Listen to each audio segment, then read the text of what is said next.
and we are back for another episode of I Can Do This All Day. I'm Dan, the Part-Time Avenger. That is Mark, the Resident Jedi. Hello there. Today we're here to talk about something DC, which normally is code for cringy and terrible. And why did we watch this? It's gonna suck. It's DC, not it sucks. great. And this, to be determined if this meets that or if it's different, but we decided to limp through a new series on Max with Colin Farrell called Penguin. For anyone who doesn't get that reference, just Google or YouTube Benedict Cumberbatch talking. Or was he a narrator for a Penguin documentary? Penguins. We're crossing over. This is a DC episode. You can't mention Benedict Cumberbatch. And those that don't get our references, they're just, sorry. You suck. You guys suck.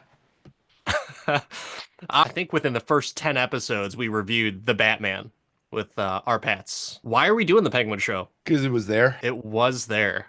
It was there. And there was not a whole lot that was also there.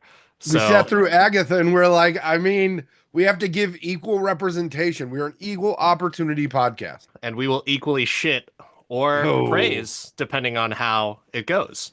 But I want to go into like our origin story. So let's go back in time into the origin and your experience with the character of the Penguin and even some of the other characters in the show. Tell me about your history with this. A lot of people, their Penguin is Danny DeVito. And I love me some Danny DeVito Penguin.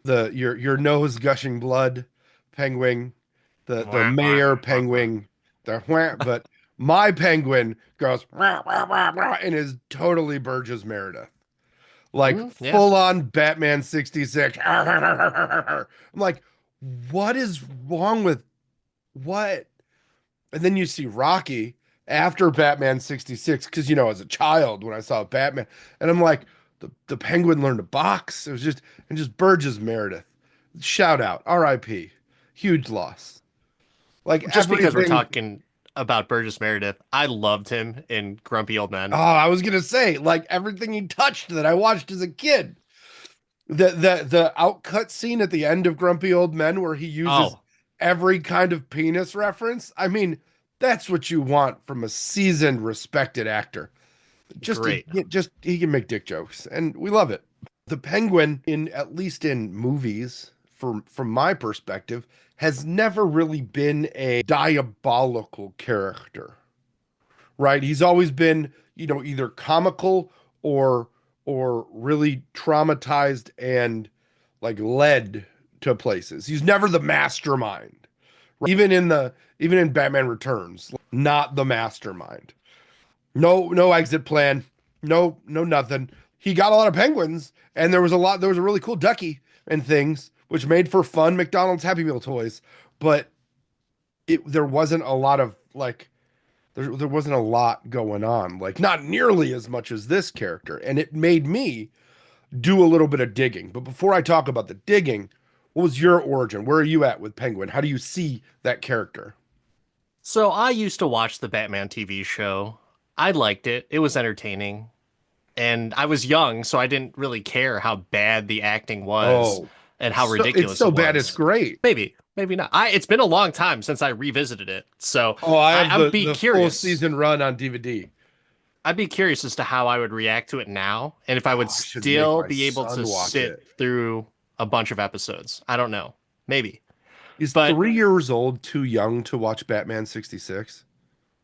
Is 4 years old too young to watch Terminator? That's a yes. The second, your question, yes. Definitely. That answers so many questions for so many listeners. I think for Batman, it's fair game. I don't think that had a rating. We've already watched like an animated series, so this is way less violent. Pow, blam. Teach him to read. Fuck yes. But Penguin, I never gave a shit about the Penguin. I always thought it was ridiculous. I always thought, why the hell can't Batman just go over there and beat the living shit out of that guy?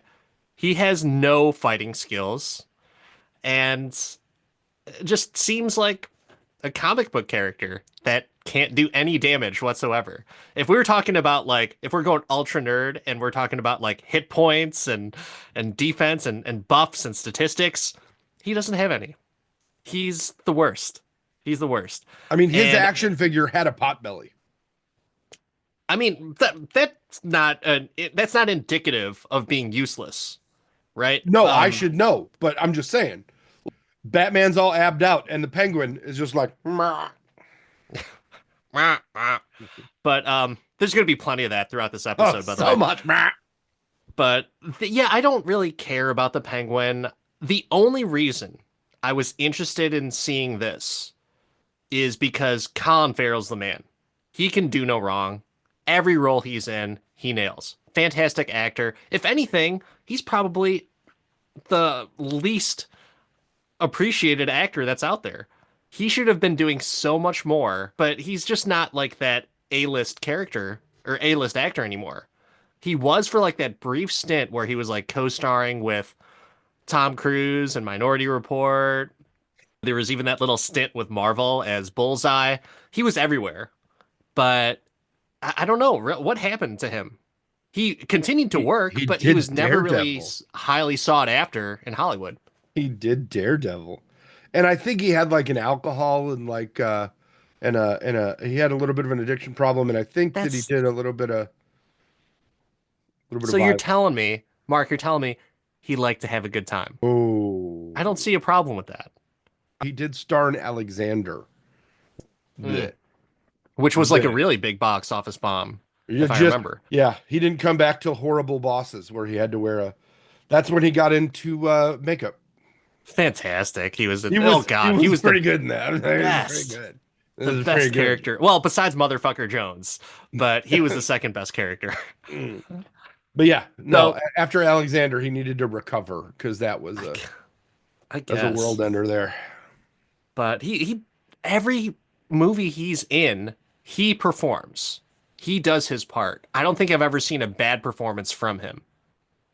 Will this show be the same? I guess we'll find out. But so as we're going into the show and you're going to sit down, watch the first episode, what are your expectations and what do you think about the Penguin? And do you get it as to why this show was made?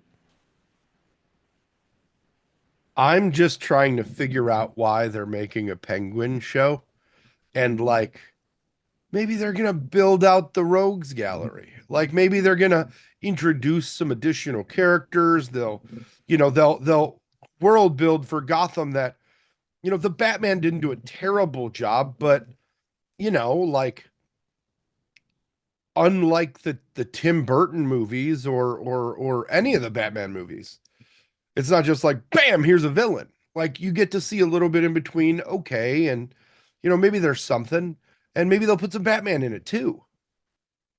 Like maybe it was in Arpat's contract. He'll do a little Batman. Like maybe it's like a Uh, secret. so you thought Batman was going to be in it? I mean, having a Gotham, you don't even get like the bat signal in this show You do. until the end of the last episode. Like Yeah. literally, bat signal out. And spoilers, we're gonna spoil the living shit out of this show, by the way. I mean, what are you doing if you're tuning into the show and you're not expecting What spoilers? are you doing if you're tuning into this show? What? Being No, highly entertained, that's yeah. what. Are you not entertained? I definitely think that the expectation was that there'd be some kind of Batmaniness to it. I don't think that I expected what I got from this. And to your point, I decided it was time to read a little Wikipedia because you know what I didn't read in Batman comics back in the day? Any Penguin stories? Any fucking Penguin stories. Because N- he's not a he's threat. not a go. He's a dumb character.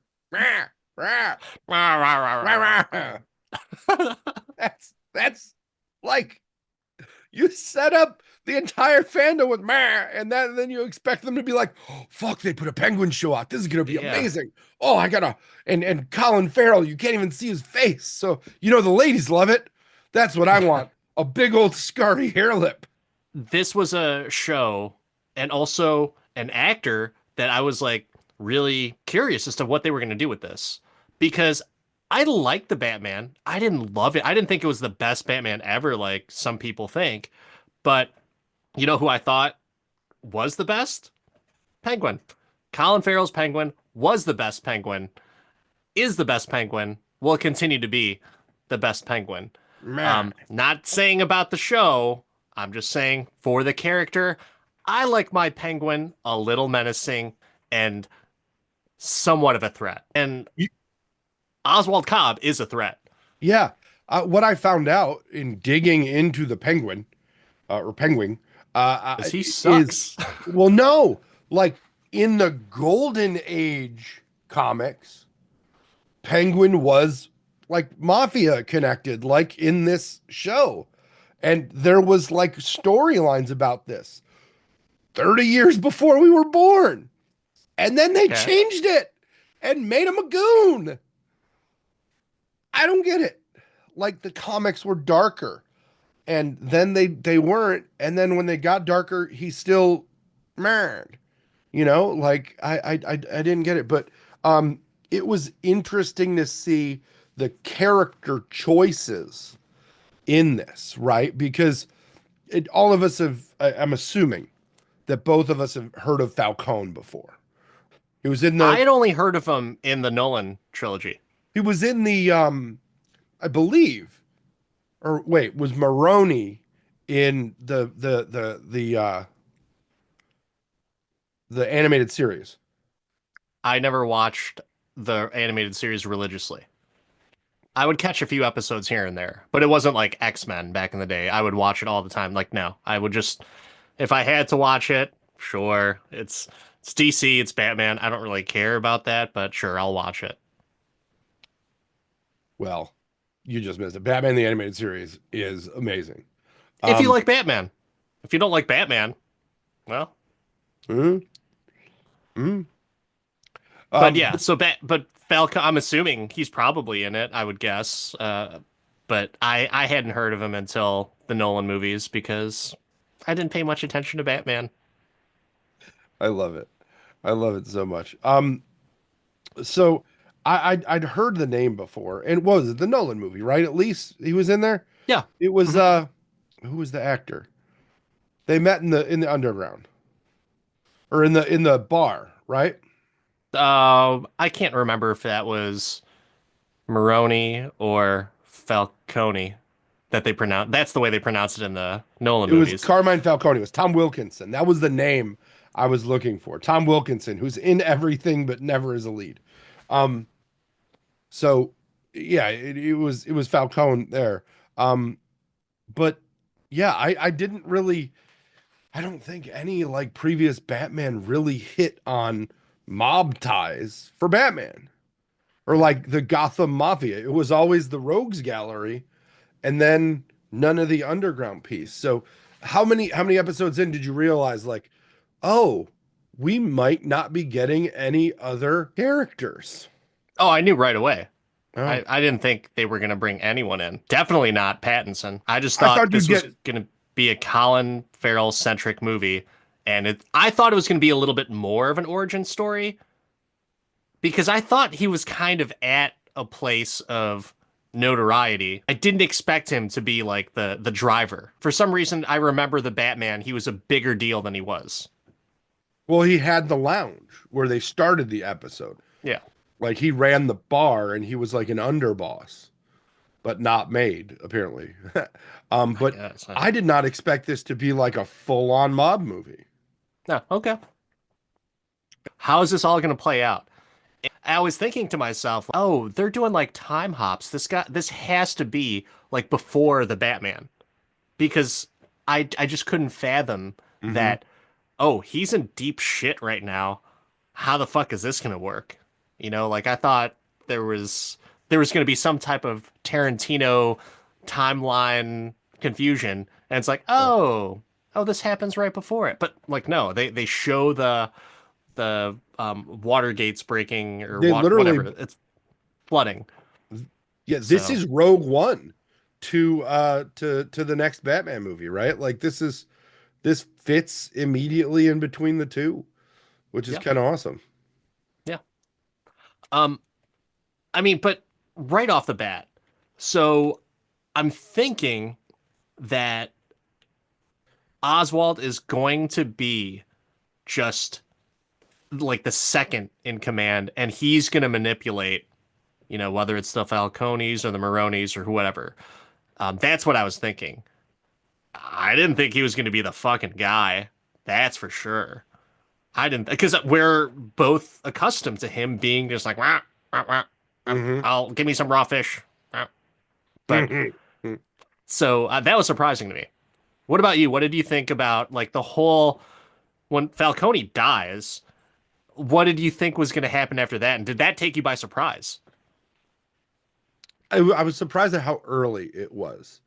And there was some like there was definitely some heat about what's her name? Oh my God. The mom from How I Met Your Mother. Ask me like I watched that show. Christina Milioti.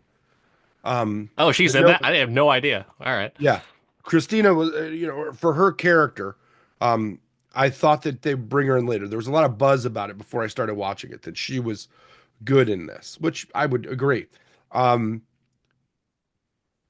but I thought that they'd introduce that later and just kind of I didn't know where they would go with it. They definitely used all of the venues for Gotham, right? They used the Arkham and gave you a look there, which was both sad and expected in its state there, right? So I was surprised, and I love that he just started capping people from the first fucking episode.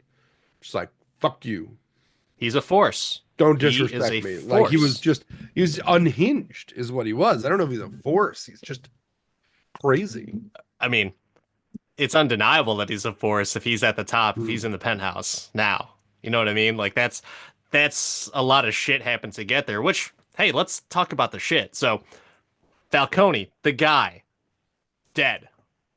And what does he do? Cobb just decides, and by the way, Oswald Cobb. Did that bother you at all? And he wasn't Oswald Cobblepot? It is what it is. Like, I don't But care. It did it did. Martha you?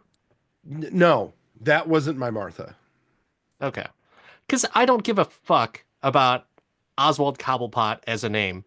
I definitely prefer Oz or Oswald Cobb as the full name. That makes sense. It doesn't make it seem so goofy. So I'm glad that they made that change because Colin Farrell is a badass in this and Cobb is a badass in this. I'm glad that they changed the name. But Hmm. he has the whole time that he's spending with Alberto and he's just a complete fuck up. And I was super surprised that he just snaps and just shoots him right there. He's like that torn up that he's laughing at him. And that's his dream to take over an empire and be revered and be loved. Ooh, we're jumping right in here. Like this is going crazy style.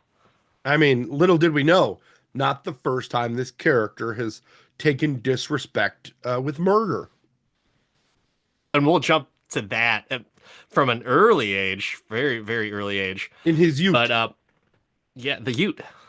He's Many a youth. Utes.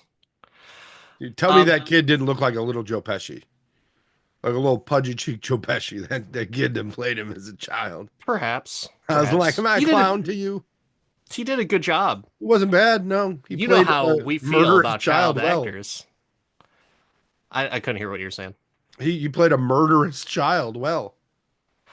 There's something about child actors that we don't have the best track record on this podcast because we kind of talk trash about it, but this one was good, I thought. So when we jump into Sophia being introduced, had you any idea about her as a character? None. Okay. Is Not at she a all. comic book character? She is a comic book character, but she is quite random. She's like newer. Her first appearance was in 1997. in the comics, and she's only been in like two storylines before they killed her. Wow. Um, so Spoiler alert. Thanks for the yeah. warning, man. Jeez. Ooh. So she was only in the Long Halloween, and then they brought her back for Dark Victory and killed her in like 2000. So did not live that long. They did bring her 13 years into, old. yeah, they didn't bring her into Gotham like they brought her into that TV show for a minute, but she didn't do much. And this was definitely, obviously, the first real time they gave her like a full-on arc in anything live action. So when they bring her in, what are you thinking that she's going to be doing? I don't know. I'm like, who the fuck is this? And you think that, okay, well, she's obviously a murderer because that's what they called it, right? She had like a name. The Hangman. And in, you know, in Batman, if you have a single syllable name, or not a single syllable, but a single word name, you'd be killing motherfuckers. Like you're in the Rogues Gallery. They gave her a Rogues Gallery name. Joker, Riddler, Penguin, Hangman, even though she's a woman. So I was looking at her when she came in. I was like, oh, so she's going to be like unhinged almost. I was thinking she was going to be very much like Harley Quinn, where she's just, she's Like kooky. nice, just a female, and she seems like she's just a little bit kind of off.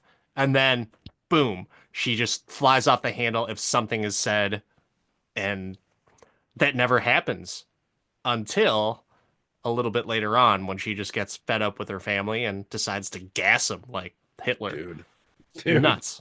But I mean, nuts are justified. Like absolutely Yeah, crazy.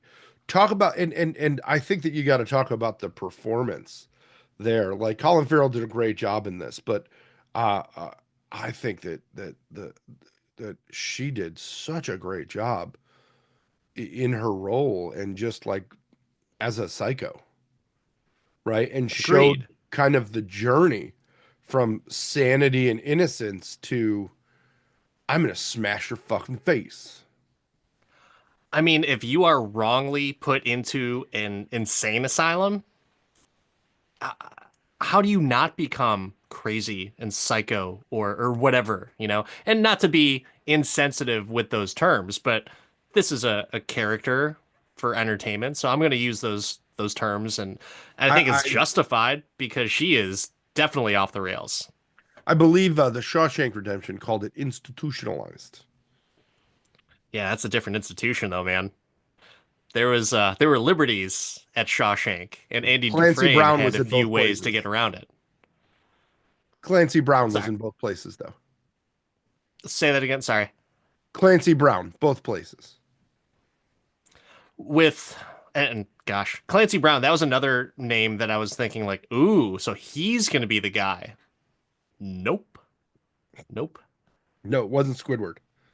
That was very smart of Oz though, playing the families off of each other. And I thought, it's like, oh, this can work. I don't know how, but this can work. And I was thinking he's gonna kiss ass to whichever family can get him or whoever he thinks will win. And whatever edge he can take, he'll do. But I definitely didn't see him.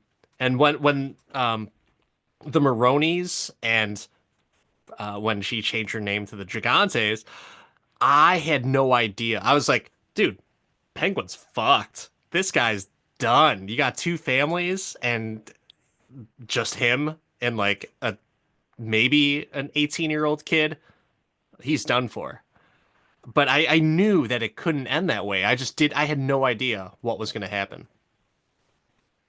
It was definitely it took you on a journey.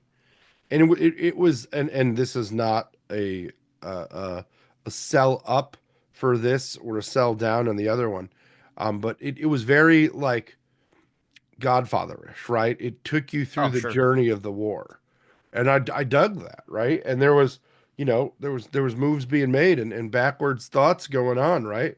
And then Mr. Krabs died, which was sad. Um, I don't get that reference, Mr. Krabs. Clancy Brown is the voice of Mr. Krabs on SpongeBob. Uh, I don't really watch Yeah. don't watch SpongeBob, I so mean, dude, you and animation, we gotta get past it. That's I two amazing animated shows that you shit on in one episode. we don't have to get past it because I never stopped to check it out. So Yeah. I'm already past it. I'm good. Mm, I'm mm. it's all good. But this story is just so intricate in my opinion. And then you've got Vic. So this kid that Oz feels kind of bad for, he's gonna kill him multiple times throughout the series, but he feels bad for him because he sees a little bit of himself in him.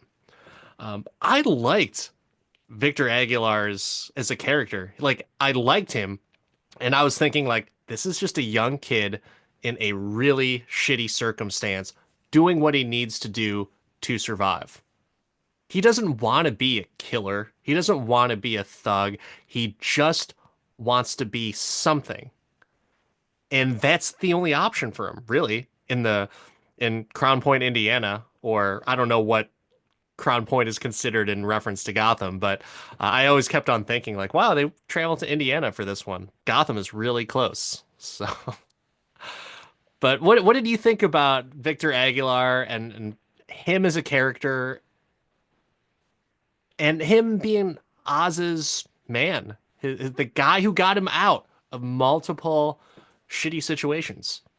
I thought it was interesting to see how a character or a person's mentality will change when they literally have nothing to lose, right? You lose everything and you look for some level of stability, right? And that I think it speaks to like how crime families in quotes like are so tightly wound, right? It's not that, you know, you're not in a mob or a gang for benefit. You're in it for camaraderie. You're in it for family. You're in it so somebody's got your back and you've got theirs, right? It's when you have nothing or no one, this gives you people, if you will.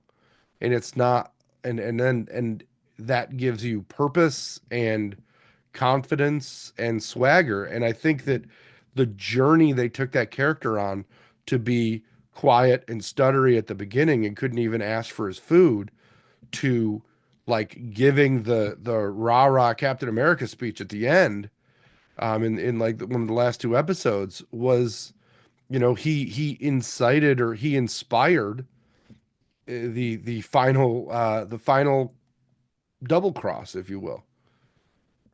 Would you say that all those criminals are lowlifes? I mean, define low life. What's your definition of lowlife? I don't have one. I don't use it. You are aware of a word lowlife, I am though, right? aware. I am aware that there is a word called low life.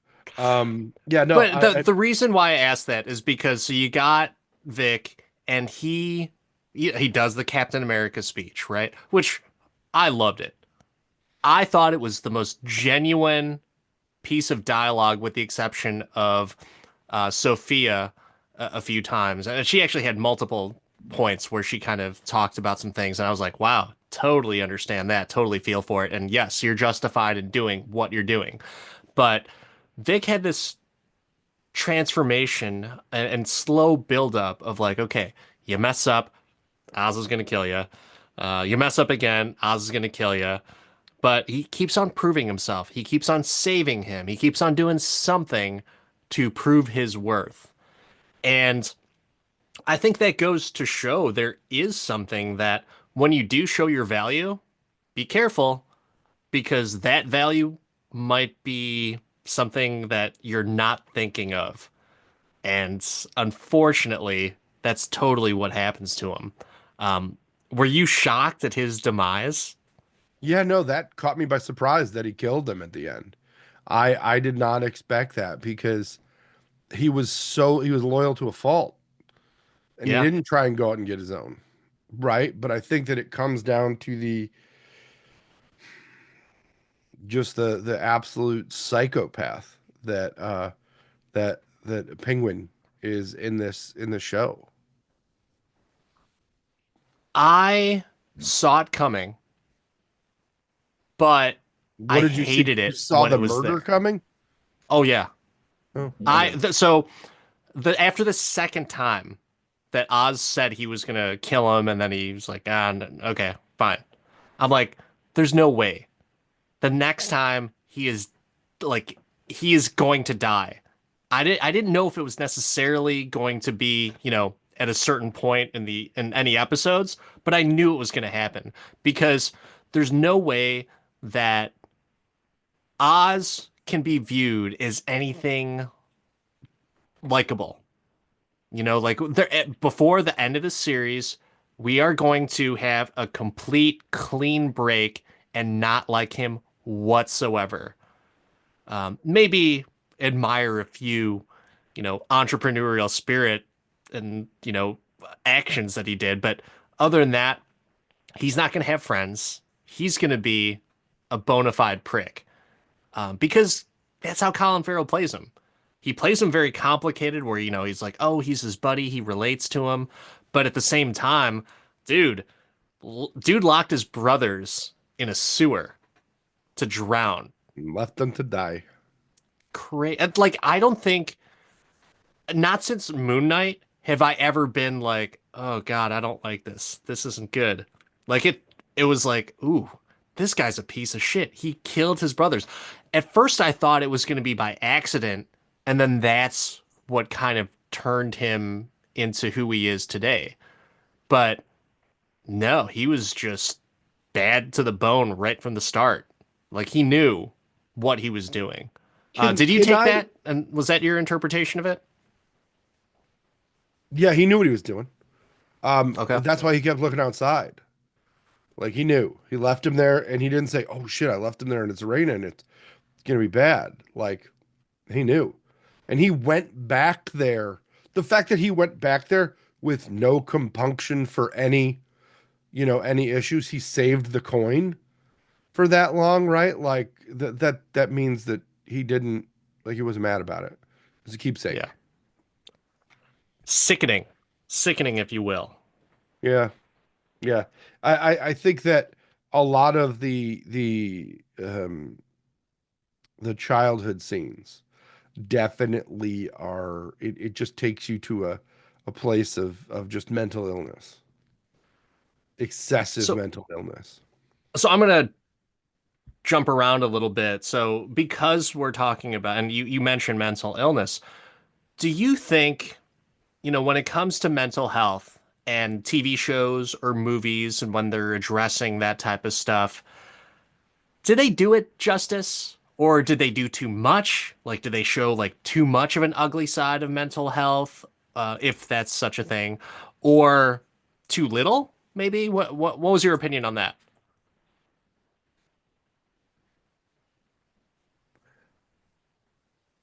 I mean, I know that there's people like this in the world, right? You know that there's people that are narcissistic, that are killers, that are, evil in quotes. I think that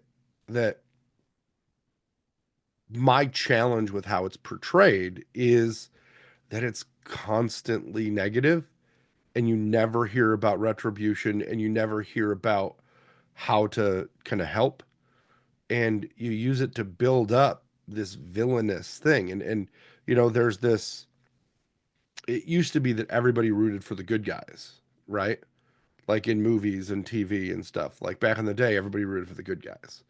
Now, I don't know that that's the case. I think there's a lot of people out there that just root for the bad guy. And this whole show is about rooting for the worst guy, right? They show even with Maroney, right? Even with Clancy Brown's character, they show that though he was a criminal, he was still very family oriented, right? They show that side of the mafia essentially, right? Like the family dynamic of it. But they also show the brutality, and that's fair.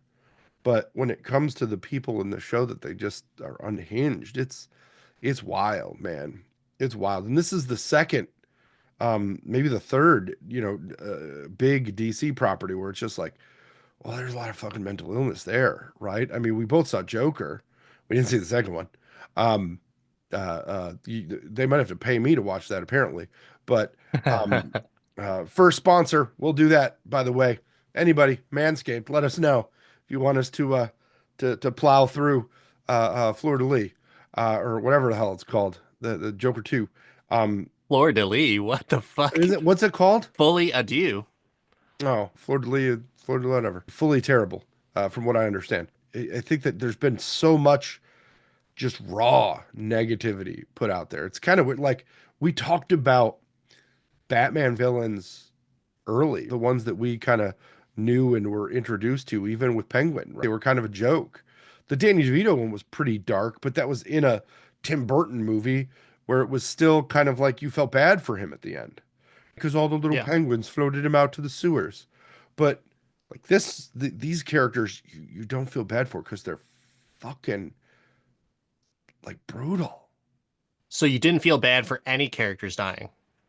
I felt bad for Vic because Okay. this is just a kid trying to figure his shit out. And you're supposed to be able to stub your toe and not, die from it, but losing your parents, you're not in a good headspace, all that. Should have followed the girl, man. Should have got on the bus. For everyone else who says never chase after a girl, that's a specific example where that totally works. Oh man, he was this close. This freaking So close. close. Did you think he was gonna leave?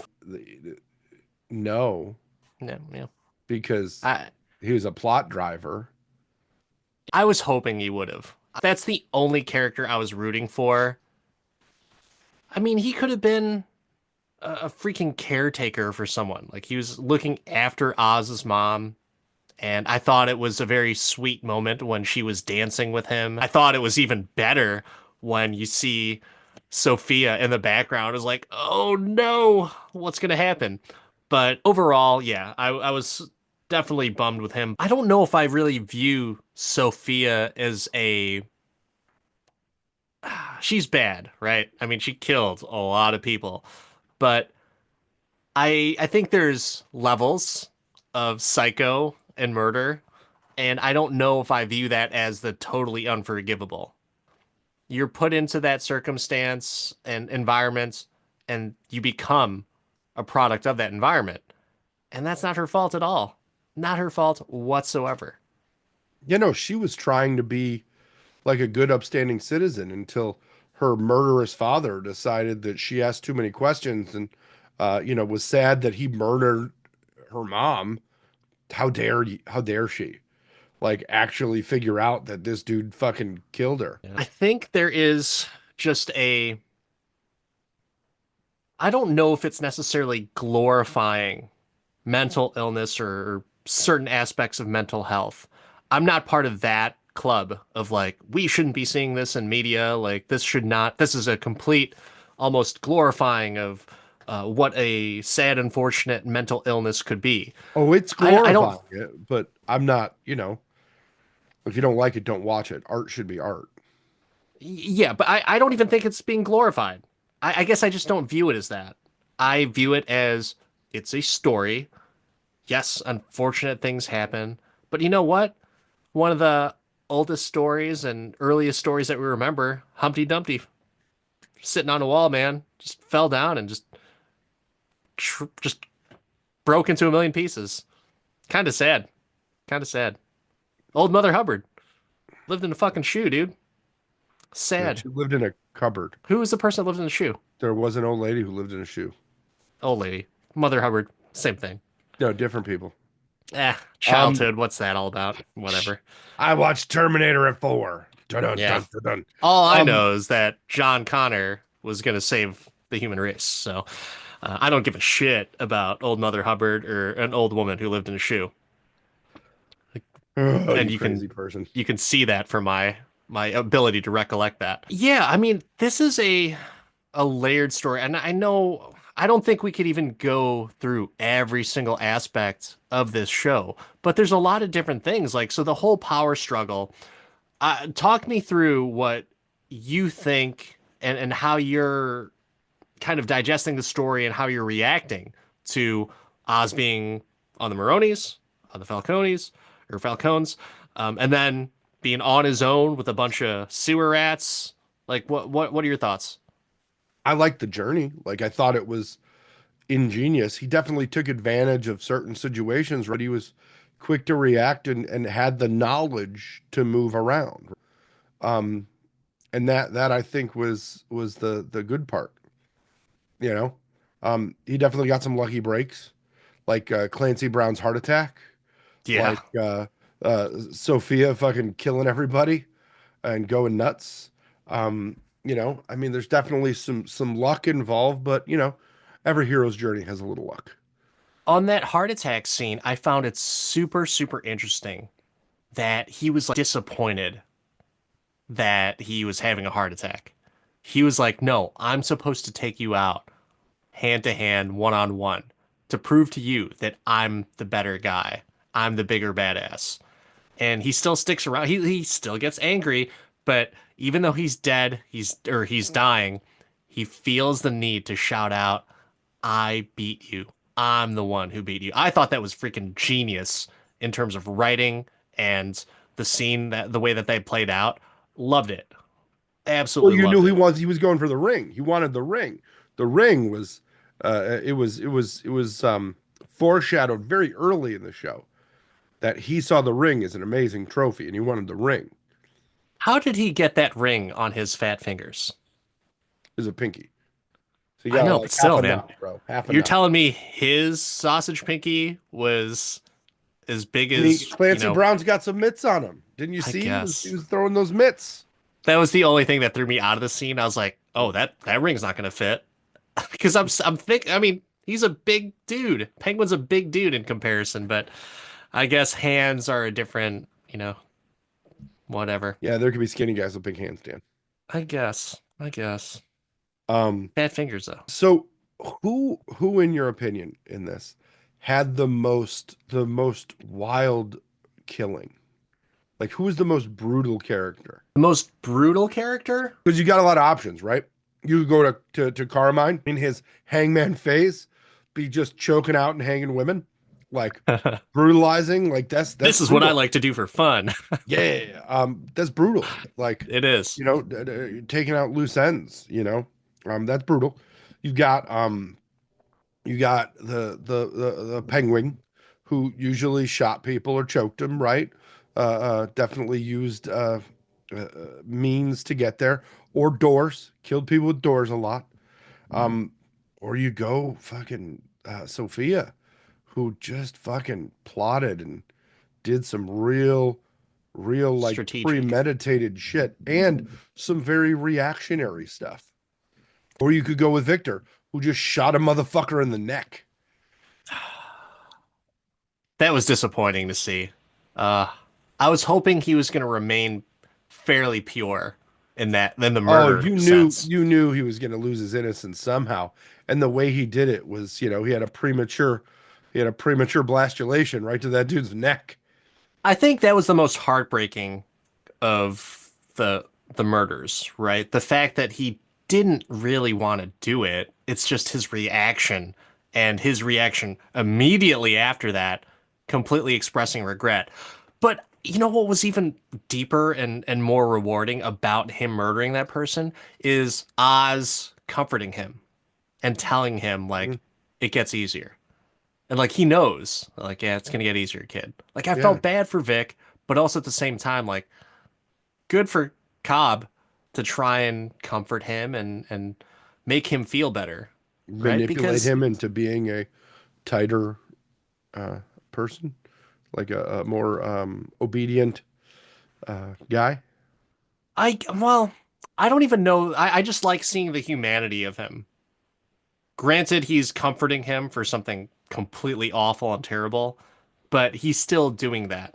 And Vic is finding comfort in that.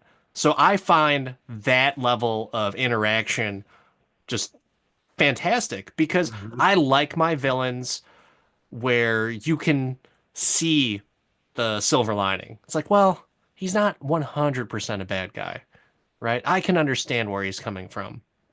But I think so that was the most heartbreaking murder. But I think the most brutal of all of them has to be Oz, right? I mean, the dude locked his brothers in a fucking sewer knowing that they were going to die at a young, young age. That is more brutal than I think a gun to the face just blasting a bunch of people. So the method of murder there is what Martha'd me. That Mm, was my Martha for the whole show. Because when he was trying to get on that ladder, you saw that up there was an open sewer grate and down there was a sewer. sure. Those kids could have climbed out of that fucking sewer because when he locked them in there, it wasn't really raining yet. And we all know if we've seen it, you could scurry out the sewer grate. Yeah, but well, And the ladder went all the way to assuming the top. assuming that they could get to there, that was just the leading entrance. So I can see what you're talking about because, like, yeah, why wouldn't you just find another way out? But we're just seeing the entrance of the water. We don't know what was that. It could have just been like that's all that was there. Or maybe they were just too big to fit through the grates. I don't know. But either way, how did it, completely be submerged in water? So I can understand that. That's where you got me. I'm like, they would have been like floating to the top. You could hear him yelling from the street. Like he didn't bury him in there and close him Sure. underground. There was a straight shot up to light. That's what got me. Okay. And that's what I'm like, how, if it's flooded, are they still at the door? Are they holding on to the door? Because, bodies float in water. So if it fills up and they're at the door, they should go up the tunnel. Sure. Like from a physics perspective, it did not make sense to me that this was the outcome. I knew like where the show wanted to go, so I just kind of left it there. But for me, the physics of the death that started it all, like it didn't quite get there for me. But again, like we have to be able to suspend reality, and you got to give them at least one mulligan. Like, you know, uh, um, the other end of it, if she poisoned them with gas in the house, right? They said gas, not CO2 or like anything like that. Like, wouldn't they have smelled it? Because natural gas has a scent. So, true story. I had a natural gas leak in my old house, and it was there for at least a week. I just thought it smelled like shit because it was near um, it was in the laundry room.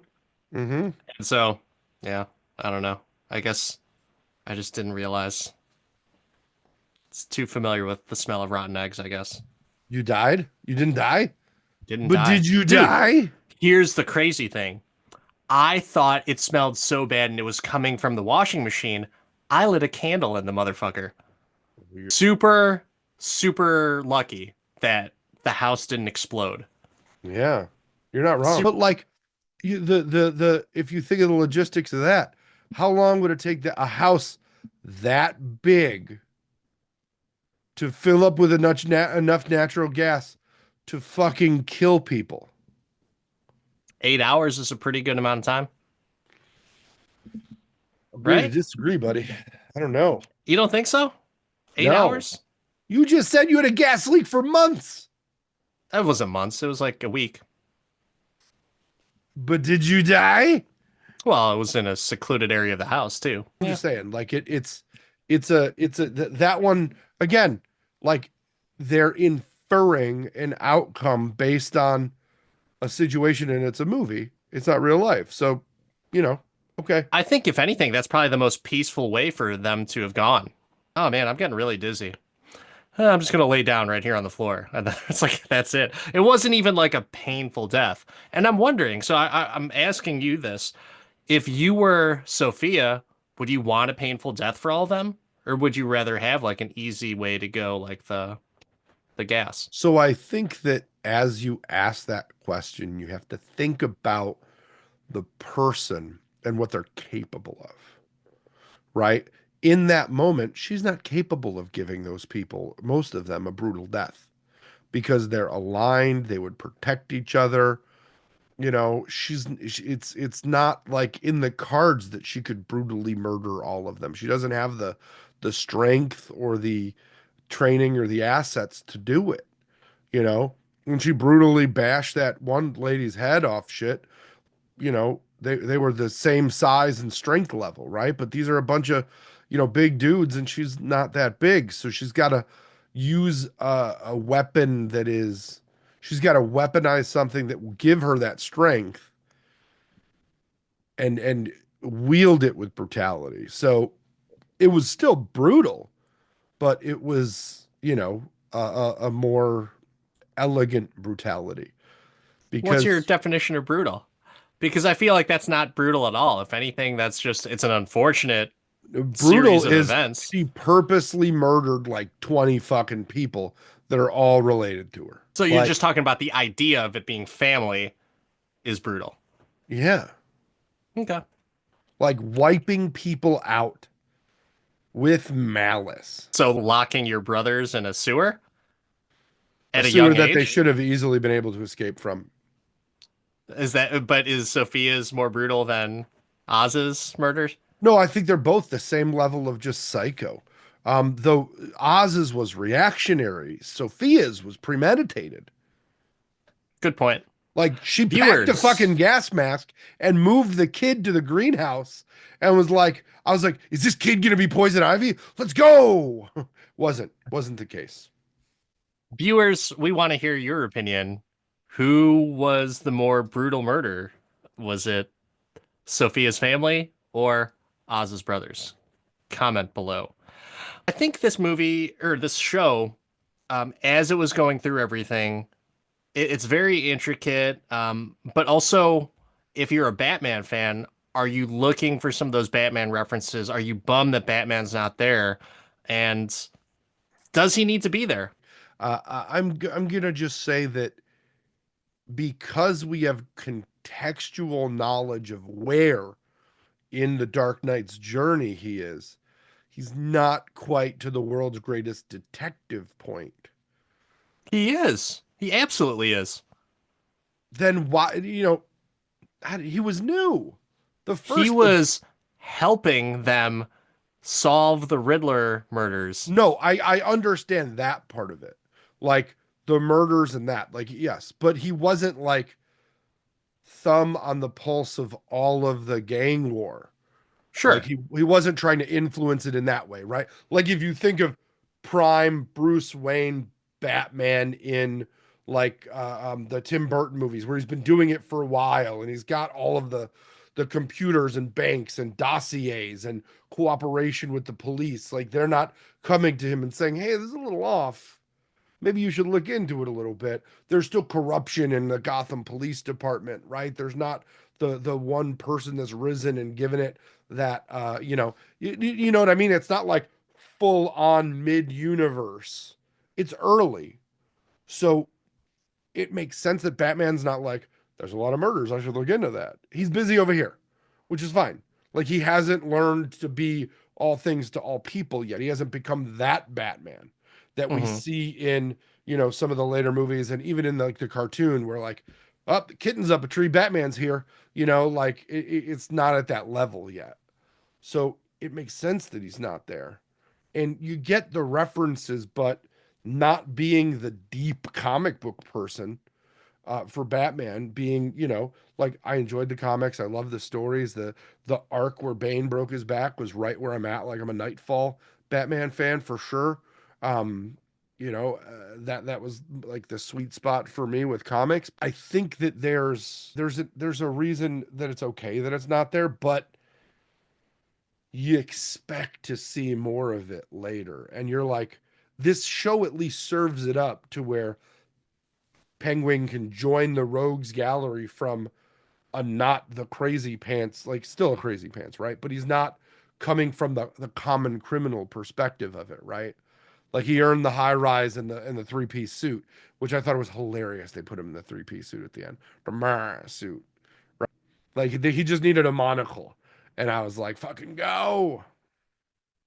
The something we didn't talk about is his mom and his interactions and reverence to her. His Oedipus Um, complex, that was nuts. disturbing. Like, man, and they set up. I did love the way that they aligned the dominoes for the last episode, for the mom arc to come through. Like, she knew. She figured it out. She tried to get him fucking killed. I thought that was going to be how he got the scar. I thought they were going to get there with it, right? Because they showed you Yeah. the kid, and you're like, oh, was he an unfortunate kid that, had a hair lip and he had to have corrective? No, that's just battle scars for him. And that's fucking crazy. But I thought, like, and then his mom knew, but she still allowed him to and talked him up and tried to develop it because it was the only thing she could hang on to. Like, she wanted him to fucking die. Like, how that actress, um, Deidre O'Connell, holy shit, quality there just to take that character on. Um, that's such a crazy journey for that parent to go through. And you thought, until they showed it to you, you thought, oh man, she'd think they were just messing around. But she, like, detective worked it out herself and figured it out and was just like, holy fucking shit. Yeah. I thought she was very, very talented. I think she probably had the third best performance out of everyone. So behind Colin Farrell and um, what's her name? Kristen Milotti, Yeah. the person who plays Sophia. I thought she was right behind them because I thought Colin Farrell and Kristen Milotti were freaking great. Yeah. Considering that I don't care about these characters. If anything, I make fun of them or I don't know who they are. And yeah, it made me invested into what was going to happen in the story. And then the mom, you think she's just this sweet old lady, that she's going through some shit, but no, she's definitely gone through some shit, and she continues to go through shit every day because she's almost reliving all of those horrible memories and what got her there. So that was super interesting. But back to like some of the Batman Easter eggs or references. Did you get any Scarecrow references at all or vibes? Did they talk about Crane? So they didn't. But Theo Rossi, who plays Dr. Julian Rush, the cuck for Mm-hmm. Sophia, The cuck. he was supposed to be the Scarecrow, but they took it in a different direction. So you can kind of see like a few things, but they decided to take it a different direction, which I'm not mad at because I actually liked him. He's a good actor, man. He's been in Mm-hmm. so many different things, and he's always Wasn't solid he in in every performance. he was Juice, wasn't he, in Sons of Anarchy? I never watched that My show. wife loved that show. I was not a big fan, but I enjoyed his performance. And they did do a little bit of a twist on the Arkham thing, right? That the drug that they used was a chill drug as opposed to a hallucinogenic drug.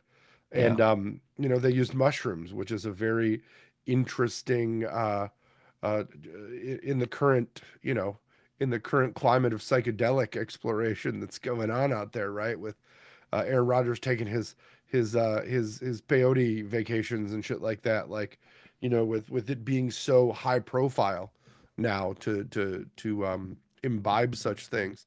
I thought it was really interesting, that they were more realistic with drugs. It was probably the most, I don't know about realistic, right? Like the spores off the mushrooms, like it's a little out there, but you I know, don't know how any of that shit works. Is I don't that either. how it works or no? I think you eat the caps, bro.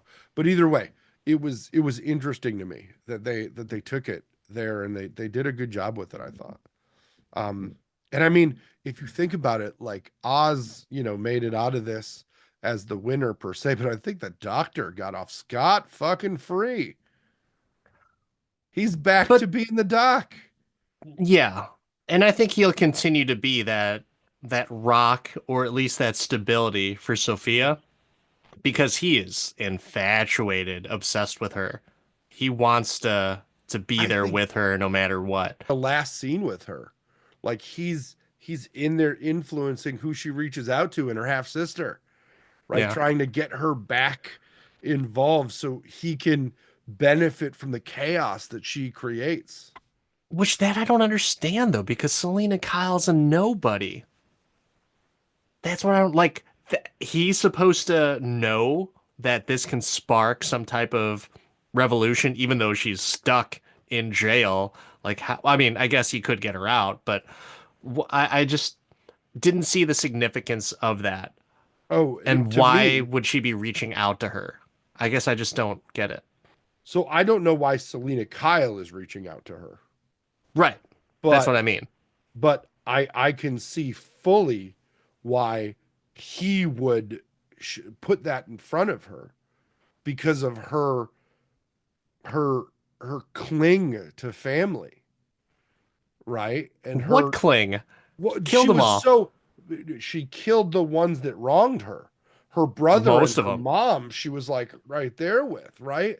But then, the ones that made her feel less than, she took out. But if this one looks up to her and is like a younger sister or a younger, whatever, because I would assume that based on the movie and how long she was away and Carmine being out there just like, banging, Slinging dick. slinging, it's out there slinging it, I that said she's that so younger. casually. My apologies You to any did. female listeners. You did.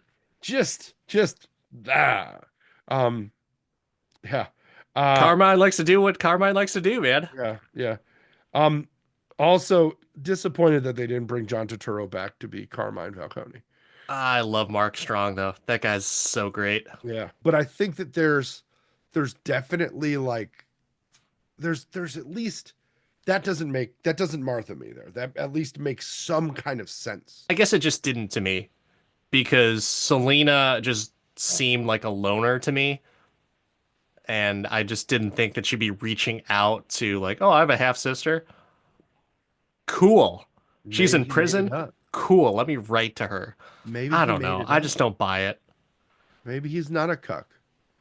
But I candidly, I haven't watched The Batman in a minute. But for all those listeners who might be revisiting the Batman, check out our Batman episode. I There go is a full review. vengeance. There is a review. All vengeance. I can't say that anything really Marthaed me in the show. I don't think there's anything that I was like, get the fuck out of here. I did notice like the sewer thing was like a little strange to me, just like what you were saying, because like, why don't they just walk out the other side? Why don't you tell me the Um, name of the movie you want to see? It yeah, was like, didn't you see it, bro? Come on. but yeah, there's nothing that Marthaed me.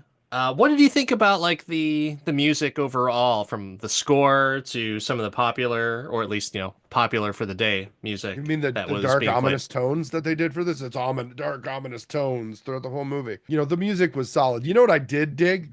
The Penguins' quality choice in cars. Like Why that were they all fucking, purple? because he's the penguin and he dug purple. I've never seen purple penguins. I mean, I thought it was pretty baller. I No, thought it it was was. pretty I baller. liked it. Don't get me wrong. Like, I didn't. If he likes purple that much, why isn't he wearing purple? Like, and I'm just thinking to myself, like, oh, dude, the Joker would rock that shit. Like, for that car, he would totally rock that. But I just didn't, it didn't click with me. So that's why I was like, huh, interesting. I he don't did know. wear a purple tie in the comics, according to the Yeah, internet. yeah, But I guess. it's such a gangster color though. He had the purple on gold fucking Maserati. That Yeah, was dope. And then when they go to show the dilapidated as fuck building that he's living in the penthouse, but goddamn, does he have a purple on black Rolls Royce? Ooh, it was spicy cool. car. I just think it was a poor color choice. That's Joker. That is Mm, Joker, or at least Jared Leto's Joker my to a dude, that's T. gangsta. That's what that is. That's Yeah. gangsta. Well, we talked about a lot of aspects in this movie. There's a lot of stuff we didn't talk about, and unfortunately, that's just how it is with a TV show. So apologies to the listeners if we didn't talk about specific things that you wanted to hear about. But this is a deep show, a lot of episodes, a lot of context. But Mark, I got a question for you. When it comes to the Penguin, can you do it all day? You know, I wasn't I wasn't angry that I watched this. I'll say that. Right? Which is like a first for a DC property. I mean, I did like The Flash because Michael Keaton was in it. But Um, you know, from a new DC perspective, this was not bad. 8 episodes is a lot. 8 hours is a lot. And if I'm gonna watch a mafia movie, it's gonna have Joe Pesci in it. So as much as I didn't hate the journey, it's a sad, sad thing, and I just want some joy in my life. So I could not do this all day, but that's been not because it was total garbage. It's just because it's kind of heavy and not happy and like I'm not mad I Is watched it, but no, can't. Can is you there do this anything all? that could have pushed you to I can do this all day status? It needed to be more Batman-y. Hmm. Like I'm not here to watch the Penguin. Like to me, you could have changed the fucking names of the people in this, and it could have been a mob show, They did right? change the names of the Well, people. I understand that, but they didn't have to have any affiliation with Yeah, DC at all. but it It could was have been okay. that's what I I mean. gotcha. Like that's if I'm coming for a comic movie, I want some nostalgia to it too. That's like what gets me coming back. It was good, but if I'm going to watch something I want to like feel happy afterwards, I don't want to have to take an antidepressant after getting through a show and like go hug my kid and feel bad, right? Like that's the end feeling here, right? I don't want to have to the next time I hug my mom feel awkward about it. It's just a weird. I'm not the most deep dark movie person, but I respect it. It was good. It just not on my all day list. That's it. So from the person who was watching cartoons at 3 to the guy who was watching fucking Terminator at 4, it's a great juxtaposition to ask you, Dan, when it comes to the Penguin with your boy Colin Farrell, who the makeup was great. You had no idea who he was, still acted through the makeup. Amazing. Can you do this all day? So there's a lot of things I don't like in the world. Number one, a lot of DC properties. Um, so there's like a strike right there, right? Yeah. Like so that's like, do I really care about DC? I do. I do. Just not that much. Not as much as Marvel. Um, So you're when saying it comes, for you, DC doesn't mean Dan cares. no, no. Okay. Just making If sure. anything, it's like didn't care. It could be good. Didn't care. I love Colin Farrell as an actor. And I think I personally don't appreciate him as much because as many movies that I've seen with him in it, I've always liked his roles and have been impressed by his performance. And it wasn't until recently, like probably the last 3 or 4 years, I was like, dude, Colin Farrell's the man. That guy's fucking awesome. So I there's a lot of challenges for me to kind of get through this just because I don't care about Penguin. I'm not excited to see anything about the Penguin because I don't give a fuck. Don't care. Didn't care about the Penguin in the DC universe. Um, I thought the story was so fucking good though. And I was just very curious. Like, okay, we obviously know Penguin's a mainstay. There were a few times where I thought, this guy's fucked. They could totally kill off the Penguin because maybe he's just not going to be a part of that dark Pattinson Batman world. And Mhm. maybe we just saw him. And that's, in the movie, that's his appearance. That's it. This is his show. This is his time to shine. And maybe that's a wrap for him. There was points where I was rooting for him because like, yeah, fucking stick it to those gangsters, those pieces of shit. Even though Oz is also a piece of shit, but he had Vic to kind of ground him to make him more likable because Vic is so likable.